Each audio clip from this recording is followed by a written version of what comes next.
नमस्कार, स्वागत है आपका हमारे आचार्य जागेंद्र मिश्रा चैनल पर। सावन के महीने में शिवलिंग पर चढ़ा प्रसाद लाता है बर्बादी, करता है अनिष्ट। शिवलिंग पर चढ़ा प्रसाद खाने से पहले ये वीडियो को जरूर देखें। सावन का महीना दोस्तों अभी आने वाला है और सावन का महीना इस बार साल 2022 में 14 जुलाई से 12 अगस्त तक चलेगा। आप सभी के मन में ये सवाल होगा कि शिव जी पर चढ़ाया हुआ प्रसाद सावन के महीने में खाएं या ना खाएं। आखिर अगर ना खाएं तो क्या ना खाएं, और खाएं तो कौन से शिवलिंग पर चढ़ा हुआ प्रसाद खाएं। देखिए, बहुत तरह के शिवलिंग होते हैं। पारद शिवलिंग, पारदी शिवलिंग, पत्थर के शिवलिंग। तो हर शिवलिंग का अपना अलग अलग महत्व होता है। हम सभी देवी देवताओं का प्रसाद ग्रहण करते हैं, लेकिन कुछ लोगों के अनुसार कहा जाता है कि महादेव पर चढ़ा हुआ जो शिवलिंग का जो प्रतीक है, शिवलिंग के ऊपर चढ़ा हुआ प्रसाद बिल्कुल भी ना खाएं। लेकिन इसके पीछे मान्यता क्या है? देखिए, शिव जी के मुख से चंद्रेश्वर नामक गंध प्रकट हुआ था, और जो चंद्रेश्वर है वो भूत और प्रेतों का प्रधान है, और शिवलिंग पर चढ़ा हुआ प्रसाद चंद्रेश्वर का भाग होता है। यानी कि चंद्रेश्वर का अंश यानी प्रसाद ग्रहण करना भूत प्रेतों का अंश ग्रहण करने के समान माना जाता है। अब सवाल यह है कि क्या सभी शिवलिंग एक ही तरह के फल देते हैं? देखिए, सबसे पहली बात, एक बात हमेशा याद रखिएगा कि शिव जी का जो अंश है, चंद्रेश्वर का जो अंश है, आप शिवलिंग पर प्रसाद चढ़ाते हैं तो वह मानकर छोड़ देते हैं। लेकिन अगर हम शिव पुराण की माने तो शिव पुराण में ऐसा वर्णन है कि शिवलिंग पर चढ़ा प्रसाद खाने से भक्त के पाप नष्ट हो जाते हैं। और अब जहाँ तक चंद्रेश्वर की बात है तो सभी शिवलिंग पर चढ़ा हुआ प्रसाद चंद्रेश्वर का हिस्सा नहीं होता। तो किस तरह से शिवलिंग का प्रसाद आप नहीं खाएंगे और कौन से शिवलिंग पर चढ़ा प्रसाद खा सकते हैं? मान्यता के अनुसार शिवलिंग का प्रसाद बिल्कुल भी ग्रहण नहीं करना चाहिए। जैसे कि आपने पत्थर का शिवलिंग है तो उस पर आपने प्रसाद अर्पित किया तो उसको ग्रहण ना करें। अगर आपने मिट्टी का शिवलिंग पर प्रसाद ग्रहण किया है तो ग्रहण नहीं करना है। और चीनी मिट्टी से बना हुआ जो शिवलिंग है, जो अमूमन हर किसी के घर में होता है, तो ऐसे शिवलिंग पर चढ़ा हुआ प्रसाद भी नहीं खाना चाहिए।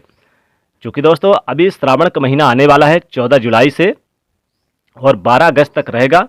तो श्रावण के महीने में तो शिवलिंग की बहुत ज़्यादा पूजा होती है। शिव जी की भारी मात्रा में भक्तजन की भीड़ उमड़ती है, यानी कि भगवान शिव के मंदिर पे।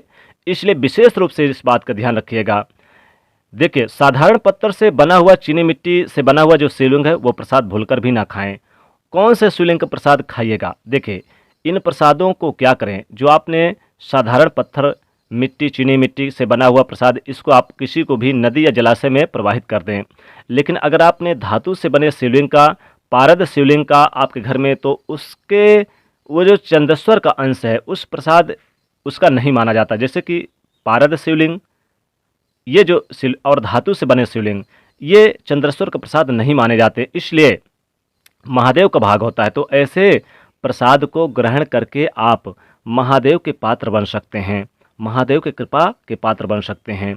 तो अगर आपके घर में पारद शिवलिंग है तो आप जरूर आप प्रसाद खाइएगा। शिव जी का प्रसाद है, वो उनका आशीर्वाद है वो। और दूसरी तरफ शालिग्राम के साथ शिवलिंग की पूजा करके आप शिवलिंग पर चढ़ा हुआ प्रसाद खाने का भी अधिकारी हो जाते हैं, क्योंकि ऐसे शिवलिंग पर चढ़ा हुआ प्रसाद खाने से किसी भी तरह का नुकसान नहीं होता। शालिग्राम यानी कि भगवान श्री हरि विष्णु। अब ऐसा प्रसाद जो शिवलिंग पर चढ़ाया गया हो और शिव जी के साकार मूर्ति को आप अर्पित किए हैं, यानी आपने जो शिवलिंग पर अर्पित नहीं किया, भगवान शिव की मूर्ति वहीं पर अर्पित किया है, तो उसे भी आप ग्रहण कर सकते हैं। किसी भी प्रकार की हानि आपको नहीं होगी और शिव जी की कृपा भी आप पर बरसती रहती है। और उम्मीद है कि आप समझ गए होंगे कि कौन से शिवलिंग पर चढ़ा हुआ प्रसाद नहीं खाना है, कौन से शिवलिंग पर चढ़ा हुआ प्रसाद खाना है। तो श्रावण के महीने में विशेष रूप से आप इस बात का ध्यान रखिएगा कि शिवलिंग पर कौन सा प्रसाद खाना है, कौन सा नहीं। जैसे कि अगर आप चीनी मिट्टी वगैरह या मिट्टी के बना के अगर आप खा लेते हैं तो घर में ये अनिष्टकारी होता है, घर में बर्बादी का कारण लाता है, शिव जी नाराज होते हैं। लेकिन शिवलिंग पर अगर आप, जैसे कि पारद शिवलिंग है और धातु के शिवलिंग है, अगर इन पे और शालिग्राम पर अगर आप चढ़ा हुआ प्रसाद खाते हैं तो इससे विशेष लाभ होता है, भगवान शिव की कृपा बरसती है। तो दोस्तों, आप उम्मीद करते हैं कि समझ गए होंगे और वीडियो को लाइक जरूर करिएगा और महादेव की कृपा प्राप्त करने के लिए कमेंट में लिखे हर हर महादेव। साथ ही इस वीडियो को आप अपने दोस्तों को ज़्यादा से ज़्यादा शेयर करिएगा चैनल से जुड़ने के लिए सब्सक्राइब करिएगा, बेल आइकन को प्रेस जरूर करिएगा। प्रेम से बोलिएगा हर हर महादेव।